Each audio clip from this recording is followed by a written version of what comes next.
All right, guys, we're testing out the drain, making sure the drain is clear. As you guys can see, we're putting fresh water into the actual pan, the drain pan, which is actually inside here with this coil sitting on. It's kind of hard to see, but you can see it right there.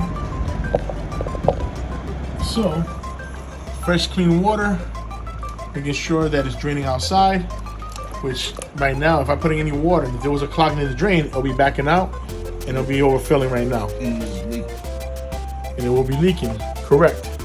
But it's not leaking, but I'm gonna take it one step further. As he's doing that, I'm gonna go outside and make sure that it's draining properly. All right, guys, so as my helper is pouring water into the primary pan inside the mini split unit, you can see that it's leaking water. I would say that's pretty clean. We're flushing out the line and it's draining, and that's exactly what we want to see. All right, guys, another day with Louis the Border Man here, New York Border.